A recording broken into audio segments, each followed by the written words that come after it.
Previously on Escape the Night. She takes us to the shopping mall, and then all of a sudden when we're in the shopping mall, there's a fucking mummy. The guests encountered a mummy that would later claim 2 victims. And grab Violet, and we're like, oh, fuck. We're gonna have to get this bitch back. The immunity challenge proved to be simple, and everyone was separated only by a matter of seconds. Ooh, bitch!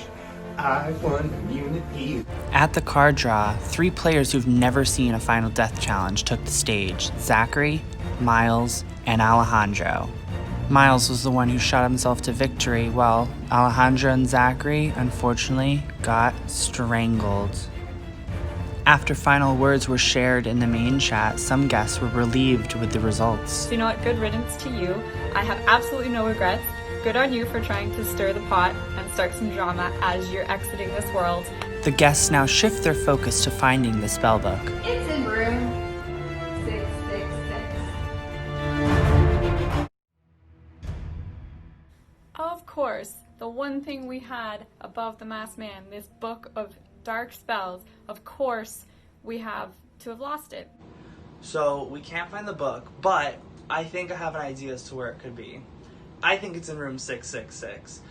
Where else would a book be that goes missing on this creepy night where everyone keeps dying other than this freaking haunted room? So Matthew tells us that the book has to be in room 666. And Violet's like, what's in room 666? And apparently it's this legend that they were told about when they were renting the boat for the game. And they just thought it was a dumb story. So the urban legend behind the room 666 is that this bride was in there getting ready for her wedding day when they came in and told her that her fiance had left. Now I don't know if he went overboard, stole a lifeboat, or just didn't get on the ship or what, but she lost her freaking mind and just started tearing the room apart and going crazy, and then she tripped and she fell and she impaled herself on a bedpost that she had broken. Gross. The scary part of the story is that apparently her spirit has never left room 66, and so anyone who goes in there next will die. And Violet looks at, is listening to the story and looks at Matthew and is like, well, that's dumb.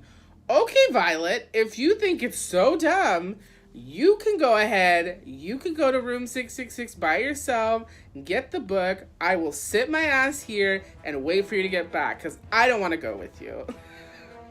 Why can't, one person go inside? Heck, I could just throw Stephanie in. She'll go in. If she dies, whatever. So we leave the spa, and Matthew's being a little bitch, and he doesn't want to go. And we're like, well,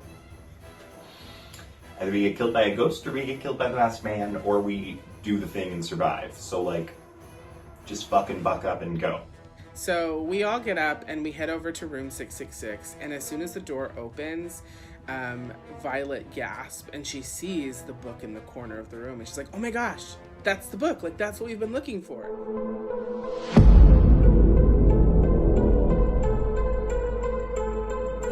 But then the ghost appears, and first off, she looks fabulous in her dress. She probably was on that reality show, Say Yes to the Dress, and I'm so jealous because I need to be on that show one day. And right when she sees it, though, we do see this feminine figure appear, very ghost-like, very creepy and scary. And she looks up, her eyes are white, and she's still wearing a wedding dress. And she says, you want this book? Fine.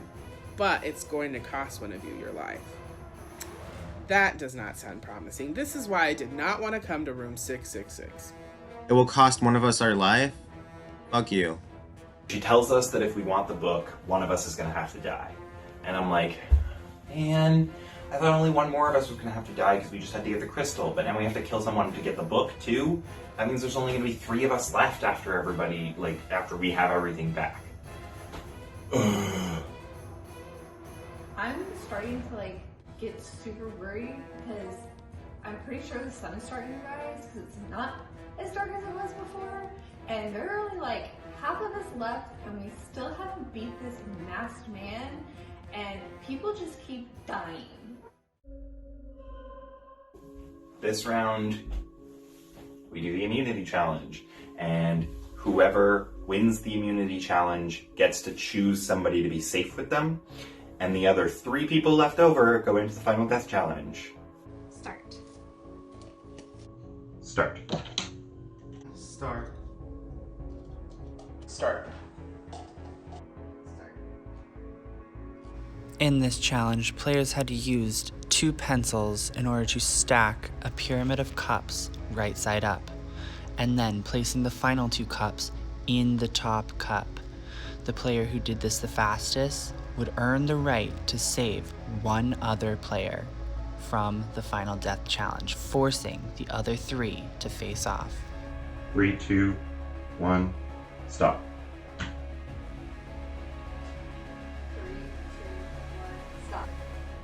3, 2, 1, stop. I did it! 3, 2, 1, stop. 1 Mississippi, 2 Mississippi, 3 Mississippi, stop. And you fucking better believe this bitch won that race. So then they were like, great, Stephanie, you are safe from this ghost. And you get to pick somebody to be safe with you. And I'm like, great, I can help somebody not have to go in that room. So I'm like, all right, who do I want to keep safe? There's Shelby, the only other girl left alive with me, who's been telling me and keeping me safe this whole time. There's Sam, great person, like he's awesome, and he's been trying to work with me. Then there's Miles. You all know I've been voting for Miles this whole time. There's no way in hell I'm keeping him safe. Then there's Jeremy. Meh.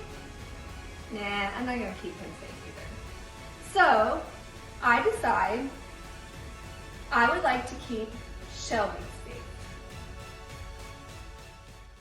So as there is no vote this round, the reality star Stephanie has earned safety and has chosen to give safety to Shelby, which means that the 3 players going into the final death challenge are the entertainer, the athlete,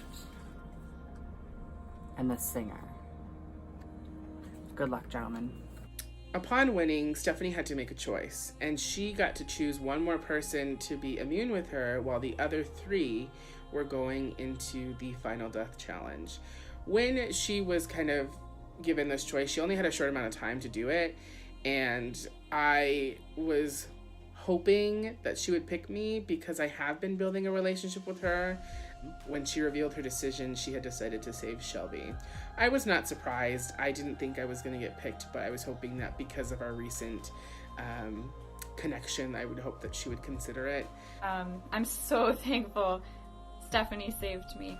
But really, it might even work out better for me in my game than if I had won and saved Miles, because it feels like she has more enemies than I do. In everyone left, I feel like she's louder and more people kind of focus on her, and I really respect that she has the gumption in the game that she does to go forward and say her opinions loud and proud. And because of that, though, I feel like everyone else might potentially be more likely to target her over me, so it might actually make my game safer. I don't know. Either way, I'm proud that she won, and I'm really happy to keep working with her. Stephanie wins and saves Shelby, saying that Shelby would have done the same back to her. But Shelby also told me that she'd save me if she won. So what's the tea, Shelby? Who were you gonna save? Of fucking course. The one person who I didn't want to win immunity was Stephanie. And the one person who won immunity is Stephanie. And of course she chooses Shelby to be safe with her, which means that myself, Sam, and Miles are going into the final death challenge. The ghost tells us that whoever wins the challenge will have to make a devastating decision. This final death challenge is interesting, though, because we're not getting a lot of information about how many people are going to survive. It's just very ominous, and we've been told that another decision is coming. So, because of that, I feel like it's not a double elimination. I think 2 of us are going to survive, and I really hope, if that's the case, that it's both Jeremy and I. I would hate to see Jeremy lose in this sense, or myself, given that we've come so far. We are in the top 5, and I just would really like to see us both make it to the end. I've been with Jeremy since the beginning, and I don't want to lose him now. I think that whoever wins is going to choose who survives, because 2 of us survive, and it makes sense that the person who won immunity saves someone, and then the person who wins the final death challenge also saves someone, and then there's the 2 people who won and the 2 people who were saved. I already know that Sam is going to save me if he wins, and I make a deal with Miles to try to get him to save me. And I decide that my best bet, because I know that I can't win this challenge, is to throw it. Because I don't want to have to choose between them. And it makes the most sense for me to look weak going into a final 4 so that people won't think that I'm a threat and send me out next round instead. Miles says we're probably going to make another decision in this room, meaning that 2 of us won't die here if we're the last 2. I think, personally, that whoever wins gets to save someone and the other will have to die. So hopefully I can make deals with both Sam and Jeremy, hoping that they'd save me if they win, but at the end of the day, I'm going to try as much as I can to win this to guarantee that I do not die here. I can flip a bottle like 100 times in a row. I was addicted to, like, when that trend happened, I was like so good at it. Start. Start. Ooh. Thanks. Start. In this final death challenge, the 3 selected guests had to flip a water bottle and then flip a solo cup on top of the bottle. They had to complete this sequence 3 times. The guest that completed this task the fastest would have a big decision to make. Want you in my red window, baby, you're sick. I want your love. Stop. 3, stop. 3, stop. Oh god, I don't know if that's fast enough. If I do win this death challenge, I'm not entirely sure who I'm saving. I'm leaning on saving Sam because Jeremy has not been loyal to me a lot of this game. He's ratted me and Sam out, our group chat or alliance chat, and quite frankly, if he's not going to be loyal to me, he deserves to die over Sam.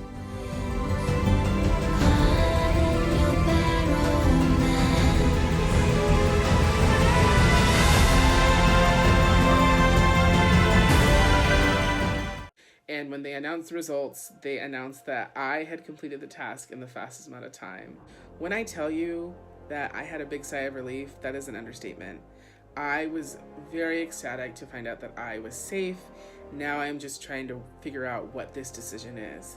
So Sam wins, and the ghost goes over to him and tells him that he has to make a decision, and he has to choose which one of me or Miles is going to die. Sam wins. I don't know who he's going to save because I know he has been working with Jeremy from the start. But please, please, Sam, do not kill me.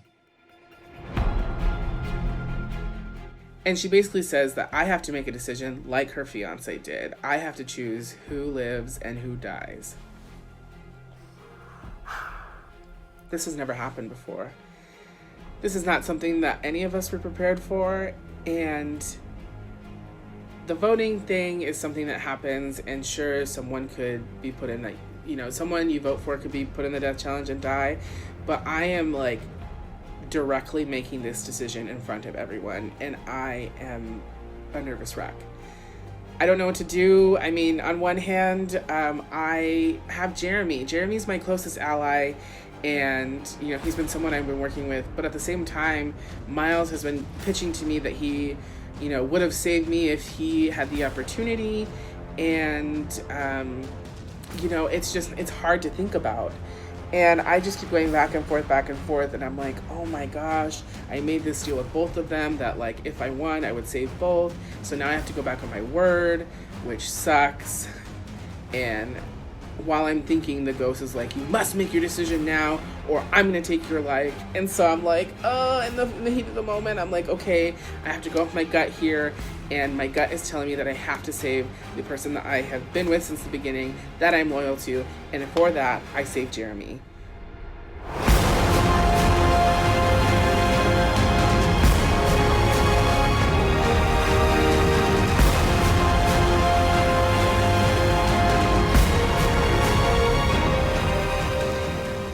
And I'm like, oh God, what have I done?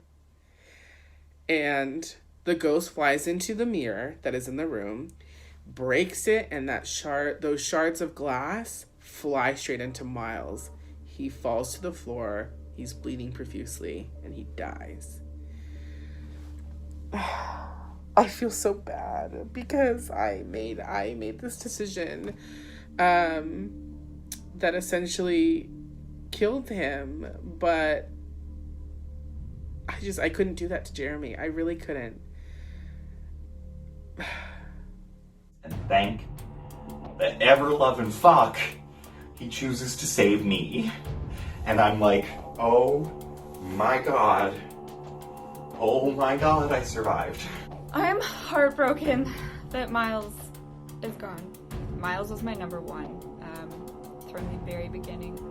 I don't know where the game is going to take me now. I don't feel comfortable. I really hope Stephanie and I can pull through.